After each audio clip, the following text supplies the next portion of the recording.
Свърших работа преди някъде 1 час, след това отидох до магазина, напазарувах си храна и в последния момент, всъщност днеска, преди да свърша работа, се реших, че ще пропътувам някъде към 4 часа и половина, почти 5, за да стигна до Уелс и да ходя на планина.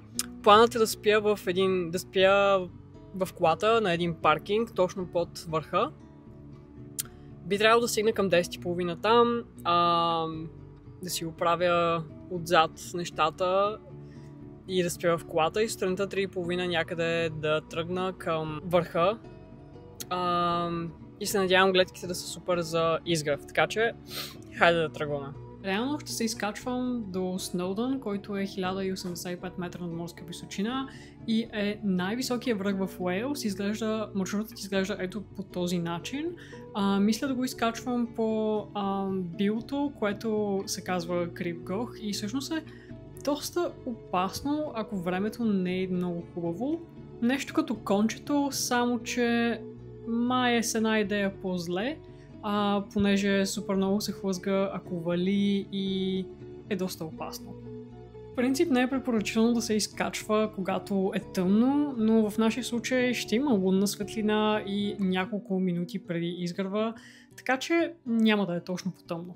Около 4 часа и половина път най-сетне пристигнах на въпросния паркинг и всъщност в последния момент реших с една приятелка да изкача върха. Тя всъщност е тук с кемпер, обаче спи в момента и планът е утре сутринта някъде към 3, след около 3 часа да се видим и да тръгнем заедно. Вечер задължителните неща, които си нося със себе си, са inflatable mat, което е нещо като този дюшек, матрак, не знам как се казва точно на български, надуваем.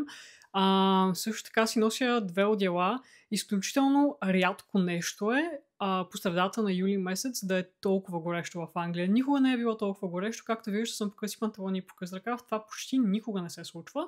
И даже тази вечер мисля да спя с отворени прозорци и без никакви одеяла, но си взех някакви одеяла за всеки случай. Това изглежда малка, обаче като се пуснат седалките, се побирам. Аз съм някъде около 1,88 и доста добре се спи като цяло.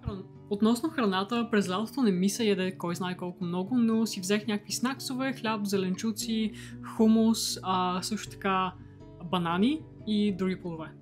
Стана вече късно, към 11:30, време е да си измия зъбите и да лягам, защото всъщност съм доста изморена, 5 часа не са малко време и сега ще имам само около 3 часа някъде за спане преди да се събудя и да тръгнем към върха.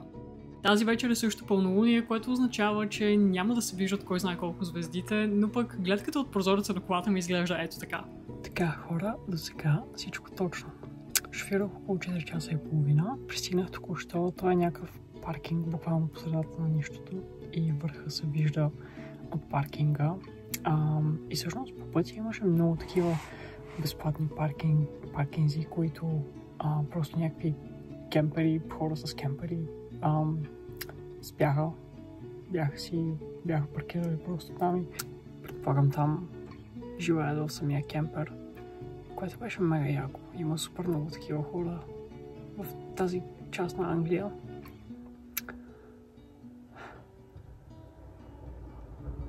Като цяло бях много гладна и за 4 часа не спирах почти никъде, само последния половин час спрях за малко, защото много просто ушите почнаха да ме болят и ядах малко шоколад. Причината, поради която говоря толкова тихо, е защото навън е супер тихо и хората спят и не искам да ме чуят, не искам да ги събудя. Бях последната, която пристигна на паркинга и се оправих за супер бързо и просто влезнах в колата и не исках да събудя абсолютно никой. Сега обаче е време за спане. Лека! И 2 часа и половина сутринта най-сетне се събудих, време е за ядене. Сезонът на дините, което означава, че задължително трябва да се хапне диня. Тръгнахме рано, още в 3 сутринта с доста бърза крачка и сега трябва да стигнем до началната точка, откъдето ще започнем да катерим. След около 30-40 минути вървене стигнахме до паркингът и началната точка на Сноудън. По принцип е доста известен връх и много хора идват да се катерят тук, особено лятото, и ако мислите да идвате насам, трябва да си запазите място точно на този паркинг, ако искате да паркирате, и трябва да дойдете доста рано да започнете да се катерите, защото наистина има много хора, които искат да го изкачат този връх. Един съвет, ако се катерите в Англия и ходите на планина като цяло в Англия, времето е изключително непредсказуемо, особено в Шотландия и в Уейлс. Следователно, трябва да сте готови дори да сте примерно на 20 минути от върха, просто да се обърнете обратно и да си тръгнете, понеже времето буквално се променя за секунди. Това всъщност е третия ми опит да се изкаша на Snowdon. Първите два не успях, бях буквално на 20-30 минути от върха, времето стана супер бурно и доста зле, имаше супер много мъгла, много вятър, до степен, че буквално щяхме всички да излетим от пътеката. Надявам се този път да не е така.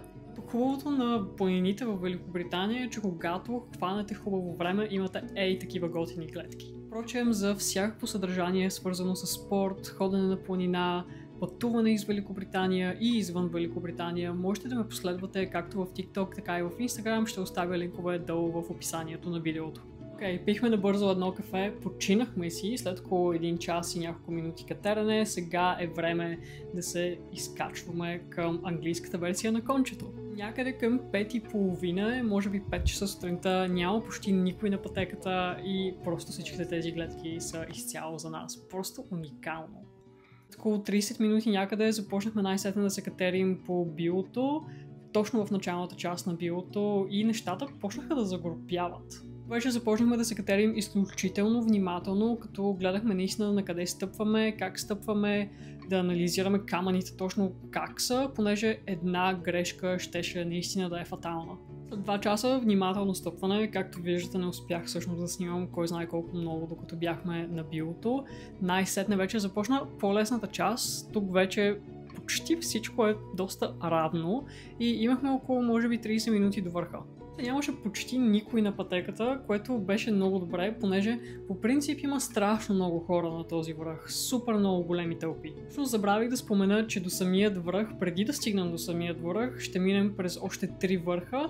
Това е втория от третия връх, като третия връх е Snowdon, така че имаме още време за да стигнем до крайния връх. Snowdon е точно от дясната ни страна, преди малко го видяхте, а там в далечината се вижда и океанът, което е доста красиво.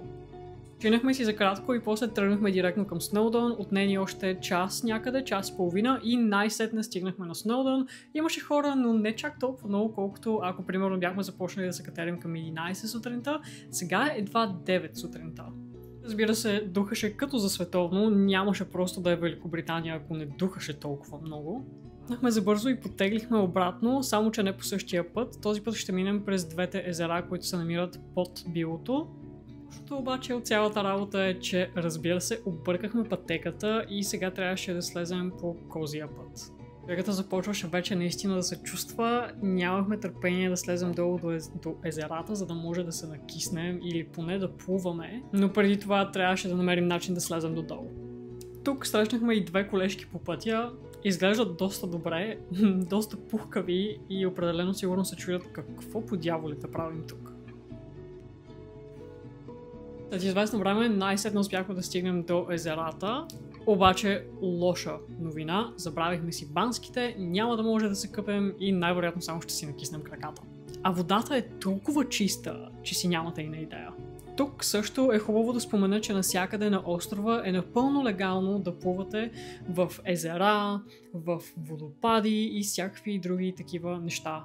Знам, че примерно в Рилските езера в България не е окей да се плува, но за Великобритания не е така в този случай. Най-сетне си слезнахме долу до паркинга, жегата наистина започна да се усеща адски много и имаме още 30-40 минути за да стигнем до нашия паркинг, където са ни колите. Общо с всичките почивки ни отне около 8 часа да направим този кръгов маршрут. Жегата наистина накрая започна да се усеща супер много. Към 11 часа и половина се прибрахме до колите си, а имаше много хора, които точно тогава започваха да се катерят, нещо, което ние не бихме направили. Вече много се чудих дали да преспя още една вечер в колата и да тръгвам към вкъщи на следващия ден в неделя или просто да си тръгна директно сега, понеже имах цял ден на разположение, но пък бях доста изморена. Край реших да се прибера на същия ден, но преди това да спя за около 2 часа някъде, една бърза дрямка да ударя.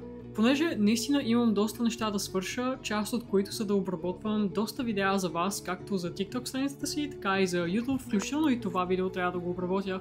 Така че най-умната и добра идея беше просто да се прибера на същия ден и в неделя да обработя всичките видеа. Благодаря ви много, че изгледахте това видео, не забравяйте да се абонирате към канала ми и ще се видим скоро. Чао!